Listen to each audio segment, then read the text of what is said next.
ငယ်ငယ်တော့တင်တဲ့ kidneys ထဲမှာပါတယ်တသားလောက်ရှိတဲ့ nephrons တွေမှာဟလာ glomerulus တွေရှိတယ် glomerular capillaries တွေပေါ့အဲ့ထဲကိုလာတာ afferent arterioles အဲ့ဒီကထွက်တာ efferent arterioles ဒါပေမဲ့ artery ပြီး capillaries ကိုလာပြီးထွက်လာတဲ့ဟာကိုဘာဖြစ်လို့ efferent arterioles ဆိုပြီးနာမည်ပေးရတာလဲဘာဖြစ်လို့ arterioles လို့နာမည်ပြောရတာလဲပြောချင်းပြောဆို venules လို့ပြောရမယ်လေဟုတ်တယ်မလားဟိုပါ arteries က arterioles ဆိုရင်ဒီဘက်က venules ကနေ vein ပြောင်းအောင်ဘာကိစ္စ vein လို့မခေါ်ပဲ artery လို့ခေါ်တာဒီပတ်တာလေးတွေဆွေးနေမှာဖြစ်ပါတယ်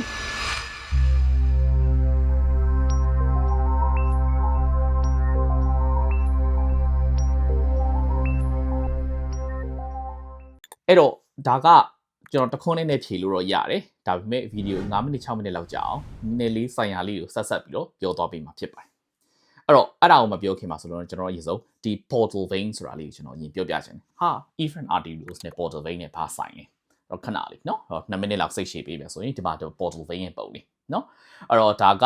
ဆိုရင်ဒီမှာအယောင်ချဲထားတဲ့ဟာလေးက portal vein liver ကို supply လုပ်နေတယ်เนาะ portal vein ဒီ liver ကို supply လုပ်တယ်เนาะ it doesn't drain the liver ဆိုတော့တော်တော်များများအချို့မှားနေတာရှိတယ်ပေါ့เนาะအဲ့တော့ it supplies the liver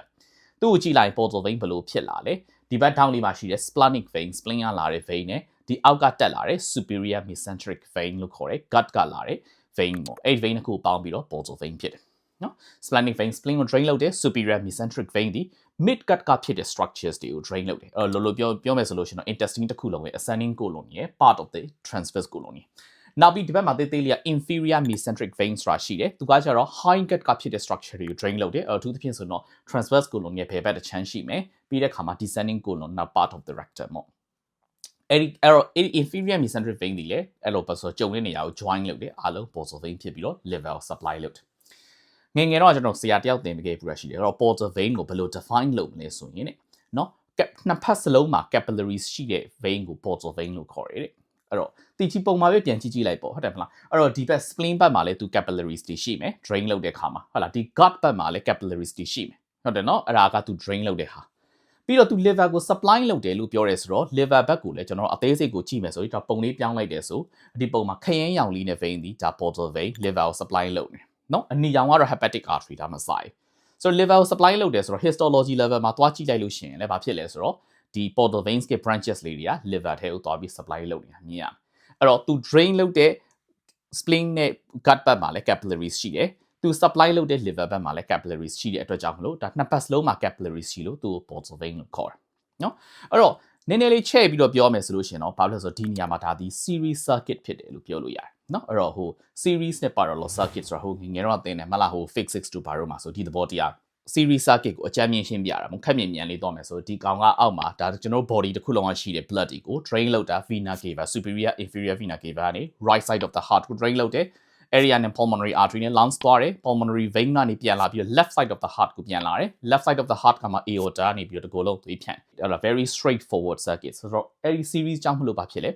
ဟို electric မှာဆိုတော့ electric current တွေတူတယ်ပေါ့ဒီမှာဆို blood flow တွေအကုန်လုံးအတူတူပဲဆိုတော့ right ventricular output is going to be exactly the same as left ventricular output is going to be exactly the same as the total body cardiac output and exactly the same as the pulmonary blood flow in a minute so unless there is a leak at some point like hemorrhage or third space loss or things like that but that's a completely different scenario okay so တော့ဒီမှာ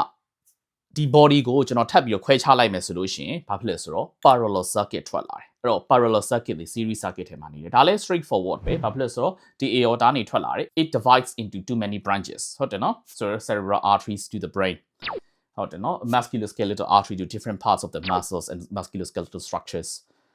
renal artery to the kidneys hepatic artery to the liver the superior and inferior mesenteric arteries to the gut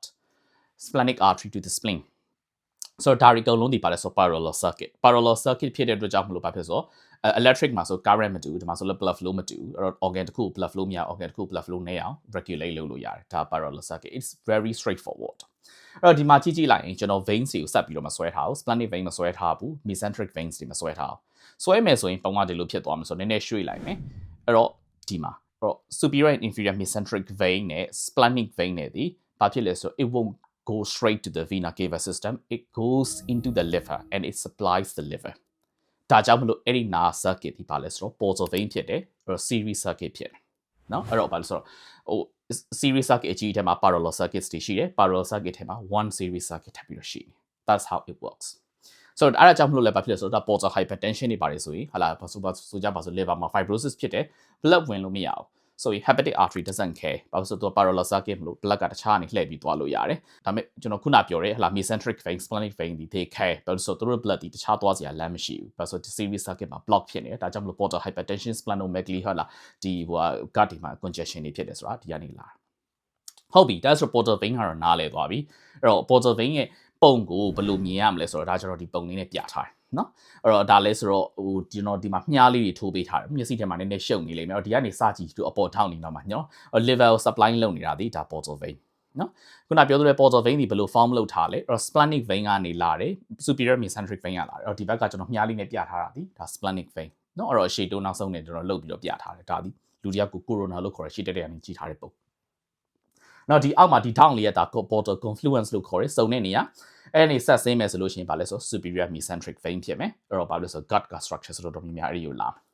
နော်အဲ့ဆို inferior mesenteric vein ရော inferior mesenteric vein ဒီ join နေတဲ့နေရာကို join မယ်အဲ့တော့ဒီမှာပြထားတဲ့အမြားလေးဒီဒါဆိုတော့ဒါ inferior mesenteric vein သူအပေါ်တက်လာတယ်တခါတလေ splenic vein ကို join တယ်တခါတလေ portal vein ကိုတန်း join တယ်တခါတလေကျရင် superior mesenteric vein ကို join တယ်ဒီကိစ္စမှာဆိုတော့ဒီကောင်က inferior mesenteric vein ကတက်လာပြီးတော့ superior mesenteric vein ကို join တယ်ဆိုတော့သူက variability ရှိတယ်နော်ဒါကကျွန်တော်မြင်ရတဲ့ပုံပြီးတော့ liver ဘက်ချမ်းမှာဆိုလေ liver ကို supply လုပ်တဲ့တော့ကြောင့်မို့ branches တွေပေးတယ်နှစ်ဖက်စလုံး capillaries ရှိတယ်ဟုတ်ပြီ kidney ဘက်ကိုပြန်သွားမယ်ဟုတ်ပြီအဲ့တော့အဲ့ဒီ kidney မှာလေအဲ့တော့နော်ဒီ Bowman capsule ထဲမှာရှိတဲ့ glomerulus ကို supply လုပ်တာဒီ afferent arterioles မှန်တယ်နော်အဲ့ဒီကနေပြန်ထွက်တာတဲ့ efferent arterioles မှန်တယ်နော်ဒါပေမဲ့အဲ့ဒါလေးကျွန်တော်ပုံလေးပြန်ပြီးတော့ပြောင်းကြည့်လိုက်မယ်တော့ဒါ kidney မှာနော်ဒီလို section လေးဖြတ်ကြည့်လိုက်တဲ့ခါမှာဟာလာတစ်ခုချင်းစီမှာဆိုရင် glomerulus ရှိတယ်ဒီဘက်က collecting system ရှိတယ်နော်အဲ့ဒါကိုထပ်ပြီးတော့ magnify လုပ်ပြီးထပ်ကြည့်လိုက်တဲ့ခါမှာဘာတွေ့လဲဆိုတော့ဒီပုံမှာ liver တွေအများကြီးပဲဒါပေမဲ့အဓိကဘာကိုပြချင်လဲဆိုတော့ name 1က glomerular capillaries ရှိတယ်ဒီ capsule ထဲမှာ name 2ကဘာလဲဆိုတော့ဒီဘက်မှာ peritubular capillaries ဆိုတာရှိတယ်ဟုတ်ပြီနော်ကျွန်တော်ဘာပြောချင်တော့ capillaries network နှစ်ခုရှိတယ်နော်အဲ့တော့ Bowman capsule ထဲက glomeruli ထဲကထွက်သွားတဲ့efferent arterioles ဒီသူ့အလုပ်မပြီးသေးဘူးဘာဖြစ်လို့လဲဆိုတော့သူဒီ tubules ပတ်လည်မှာဆက်ပြီးတော့ supply လုပ်ရအောင်မယ် supply လုပ်ပြီးတော့မှပြန်ထွက်လာတော့မှ venule ဆိုတဲ့ vein ဖြစ်သွားတယ်အဲ့ဒါမှဆက်ပေါင်းပြီးတော့ vein ဆိုတာဖြစ်ပြီး renal vein ဖြစ်တယ်ဟုတ်ပြီနော်ဟာဘာလို့အဲ့လိုဖြစ်တာလဲဆိုတော့ glomeruli capillary မှာဖြစ်နေတုန်းကဆိုရင်သူ့အလုပ်ကဘာလဲဆိုတော့ filtration ကိုလုပ်နေတာဟုတ်ပြီနော်ဒါပေမဲ့ capillaries ရဲ့ main function ဖြစ်တဲ့ oxygen delivery တို့ carbon dioxide pick up တို့ဒါတွေလုပ်နေတာမဟုတ်ဘူးဟုတ်နော်အဲ့ဒါကြောင့်မလို့အဲ့ရထွက်သွားတဲ့ဟာကို even capillaries ကို pass လုပ်ပြီးပြီဆိုပေမဲ့သူ့ efferent arterioles လို့ပဲဆက်ခေါ်တာဆိုတော့ it is an effectively portal vein series circuit ထဲမှာရှိနေပြီးတော့အဲ့ဒီ efferent arterioles ကမှ peritubular capillaries network ဖြစ်သွားတဲ့ချိန်မှာလာ reabsorption တွေ secretion တွေလုပ်တာ at the same time oxygen delivery တို့ carbon dioxide pick up တို့ဒါတွေလုပ်ပြီးတော့ပြန်ထွက်လာတဲ့ချိန်မှာကျတော့မှ venules လို့ခေါ်တယ်ပြီးတော့မှ renal veins ဖြစ်သွားတယ်ဟုတ်ပြီနော်အဲ့တော့ circuit နဲ့ဆွဲမယ်ဆိုဒီလိုပုံဖြစ်သွားမယ်အခုဒီမှာ renal artery ရှိမယ် renal vein ရှိမယ်ဒါမဲ့ဒါကိုကျွန်တော်ဒီလို split လုပ်လိုက်မယ်ဆိုလို့ရှင်glomerular capillary ရှိတယ် peritubular capillaries ရှိတယ်အဲ့တော့ဒီဘက်ကအဝင်ဝင်တာ afferent arterioles ဂျားထဲမှာရှိတာ efferent arterioles ပြီးတော့ပြန်ထွက်သွားတာဒီ renal venules နဲ့ veins ဖြစ်မှာဆိုရင်အဲ့ဒီ efferent arterioles ဒီ effectively တကယ်တော့ portal system ပဲဘာဖြစ်လို့ဆိုတော့ series circuit ပဲနော်အဲ့ဆို portal vein ကိုကျတော့ vein လို့ခေါ်ပြီး efferent arterioles ကျတော့ဘာလို့ arterioles လို့ခေါ်လဲဆိုတော့ portal vein ကဒီမှာသူ့ရဲ့ capillaries ဒီရဲ့ main function ဖြစ်တဲ့ oxygen delivery carbon dioxide pick up ကို gut ထဲမှာလုပ်ပြီးသွားပြီအဲ့မဲ့ at the same time မှာပဲဘာလဲဆို nutrition တွေအကုန်လုံးလည်းတည်လာတယ်တည်လာပြီးတော့မှ liver ကို supply လုပ်တာဒါပေမဲ့ liver ကို supply လုပ်တဲ့ချိန်မှာသူက venous လို့ယူဆလို့ရတယ်ဘာလို့ဆိုသူ့ရဲ့ main oxygen delivery ကို gut မှာလုပ်ပြီးသွားပြီလို့ဒါကြောင့်ကျွန်တော် vein လို့ခေါ်တယ်ဒါနာမည်ပဲဒီဘက်မှာကျတော့ glomerular capillary မှာအဲ့ဒီ function တွေမလုပ်ရသေးဘဲနဲ့ကြော်လာတာမလို့သူ့ efferent arterioles လို့ပဲခေါ်ပြီး venules လို့မခေါ်နော်နောက်ဘာကွာလဲဆိုလို့ရှိရင်တော့ portal vein ဆိုတာကဟိုဟာ gross anatomy level macroscopic level ဒီ efferent arterioles ကတော့ကျွန်တော်ခုနပုံပြတယ်လို့ပြလို့မရဘူး microscopic level histology level ဟုတ်ပြီဒါဆိုလို့ရှိရင်ဒါနှစ်ခုရမယ်ပေါ့နော်တကယ်တော့ကျွန်တော်တို့ခန္ဓာကိုယ်မှာအဲ့ဒီလိုမျိုး series circuit နဲ့ဖြစ်နေတဲ့ portal system တစ်ခုရှိသေးတယ်နော်အဲ့ဒါဘာလဲဆိုတာကိုတော့ gas လုပ်ပြီးတော့ comment မှာကြည့်ပေးလိုက်ပါနော်နောက်တစ်ခေါက်ကြလို့ရှိရင်ပြန်ဆုံပြီးတော့ကျွန်တော် session ပြပါအားလုံးကျေးဇူးတင်ပါတယ်